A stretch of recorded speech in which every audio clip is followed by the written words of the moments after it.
British వాళ్ళతో మరి కొట్లాడి స్వాతంత్ర పోరాటంలో మరి అతి చిన్న వయసులో జైలుకు పోయి మరి వీర మరణము పొందినాడు. మరి ఈరోజు కాబట్టి మరి ఆయనకు సంబంధించి ఈరోజు మరి దేశం మొత్తం వ్యాప్తంగా కూడా మరి ఇలా వర్ధంతి సందర్భంగా మరి ఇటువంటి కార్యక్రమాలు జరుపుకోవడము జరుగుతూ ఉంటుంది.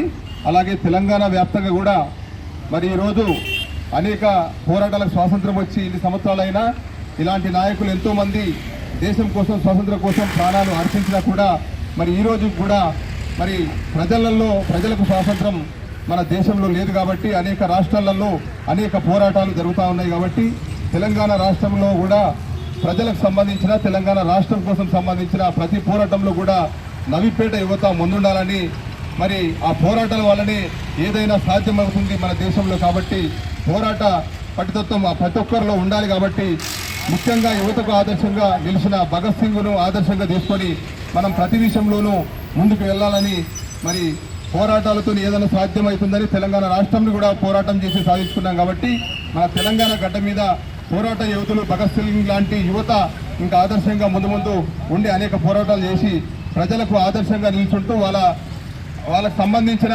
పనుల మీద పోరాటం చేస్తామని చెప్పేసి మరొకసారి కోరుకుంటూ పోషిటన గారికి మరొకసారి ధన్యవాదాలు తెలియజేస్తా ఉన్నాం.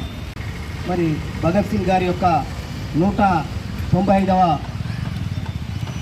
వర్ధంతిని పురస్కరించుకొని ముందు అందరికీ కూడా ధన్యవాదాలు తెలుపుతూ మరి ఈరోజు భగత్ సింగ్ గారి వర్ధంతిని చేసుకుంటున్నామంటే మరి ఆయన త్యాగాన్ని గుర్తు చేసుకుంటున్నామంటేనే ఇవాళ ఆయనకు ఘన నివాళులు అర్పించినట్లయితుంది. మరి ముఖ్యంగా ఈ దేశానికి స్వాతంత్రం వచ్చి 75 సంవత్సరాలు అవుతున్నా మరి ఇవాళ ఇంకా అనేక ప్రాంతాలలో ఇంకా అనేక రకాలుగా తారతమ్యాలు ఇంకా జరుగుతూ ఉన్నాయి. ముఖ్యంగా భగత్ సింగ్ గారు ఆ రోజు బ్రిటిషు ముష్కర్లు వందల సంవత్సరాలు భారతదేశంపై అనేక రకాలుగా దండయాత్ర చేస్తూ అనేక రకాలుగా దోచుకుంటున్నటువంటి పరిస్థితుల్లో ఈ దేశంలో ఆనాడు మరి అనేక రకాలుగా స్వతంత్ర ఉద్యమాలతో పాటు అనేక ఉద్యమాలు జరుగుతున్న దాంట్లో మరి భగత్ సింగ్ గారు, రాజ్గురు సుఖ్దేవ్ గారు మరి అనేక మంది త్యాగదనులు ఆలోచించి ఈ దేశ సంపద, ఈ దేశ హక్కులు, ఈ దేశంలో ఉన్నటువంటి ప్రతి పౌరులకు అన్ని రకాలుగా స్వేచ్ఛ వాయువు జరగాలని కోరుతూ ఆనాడు ఉద్యమాలు చేసిన దాంట్లో కీలకంగా ఉన్న దాంట్లో భగత్ సింగ్, రాజ్గురు సుఖ్దేవులు మరి అతి చిన్న వయసులో 18 సంవత్సరాల్లోనే ఈ దేశ స్వాతంత్రం కోసం, ఈ దేశ ప్రజల హక్కుల కోసం, ఈ దేశంలో మరి స్వేచ్ఛను హరిస్తున్నటువంటి మరి స్వేచ్ఛ సంపదను దోచుకుంటున్నటువంటి బ్రిటిష్ వాళ్ళకు వ్యతిరేకంగా పోరాడిన దాంట్లో మరి అంత చిన్న వయసులో అంటే మరి భగత్ సింగ్ గారు మరి వల్ల ఎక్కడో కాదు భారతదేశంలోని పంజాబ్ రాష్ట్రంలో పుట్టినటువంటి ముద్దుబిడ్డ. ఆ భరతమాత ముద్దుబిడ్డ ఇవాళ చనిపోయి 95 రోజులు అవుతున్న ఇవాళ దేశవ్యాప్తంగా ఇవాళ ఆయనకు ఘనంగా నివాళులు అర్పిస్తూ ఉంది.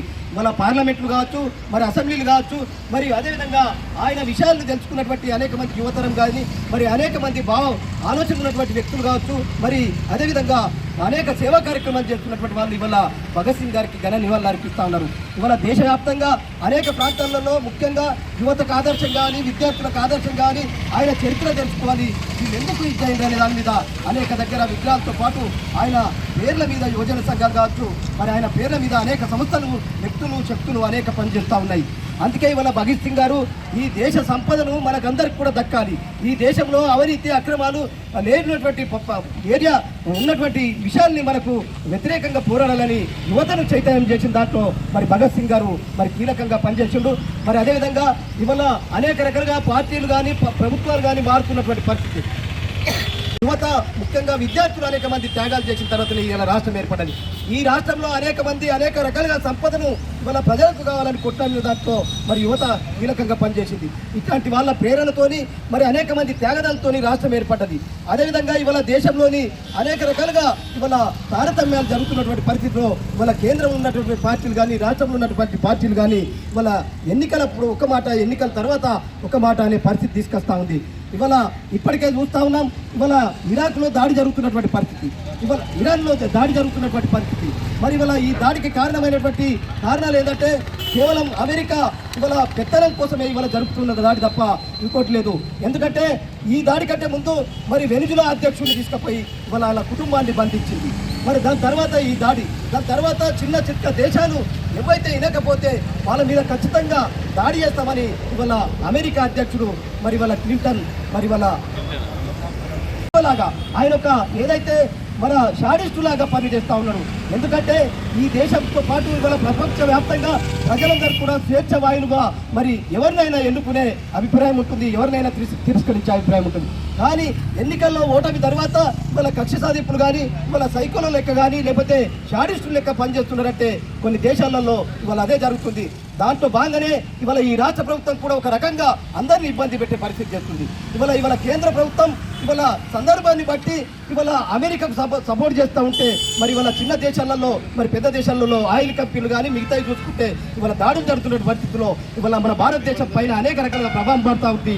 ఆ ప్రభావం ఏంటంటే ప్రతి వస్తువు మీద ఇవాళ రవాణా సౌకర్యం నుంచి ముడి సరుకులతో పాటు అన్ని రకాల వస్తువుల మీద ఇవాళ ప్రభావం పడుతుంది. ముఖ్యంగా ఇంధనం సంబంధించినటువంటి ఆయిల్ కంపెనీలు ఏదైతే తీసుకురావడం కానీ మరి బయట దేశాల నుంచి తెచ్చి ఇక్కడ ముడి సరుకు తయారు చేసి ఇచ్చేయడంలో మరి ఇవాళ కేంద్ర ప్రభుత్వం ప్రయత్నిస్తే దానికి ఇప్పటికే 10 రూపాయలు 20 రూపాయలు ఇవాళ లీటర్కి అయ్యే పరిస్థితి ఉంది. ఇవాళ వంట గ్యాసుల పరిస్థితి ఇవన్నీ కూడా మళ్ళీ పాత తరంలోకి పాత రకంగా తీసుకొచ్చే పరిస్థితుల్లో ఇవాళ ఈ ప్రభుత్వ విధానాలు కావచ్చు, ఇవాళ కేంద్ర ప్రభుత్వాలతోని మరి అదేవిధంగా ప్రపంచ దేశాల ఒప్పందాల విధానాలు కావచ్చు, ఇవన్నీ కూడా మనకు నష్టం చేసే పరిస్థితుల్లో ఇవాళ జరుగుతున్నాయి. అందుకే ఇవాళ దాడులు అనేది ఏది కాదు. ఎందుకంటే ఇవాళ భారతదేశంలో ఇవాళ ఉద్యమకారులను ఇవాళ ఈ ప్రభుత్వాలు చెప్తా ఉన్నాయి.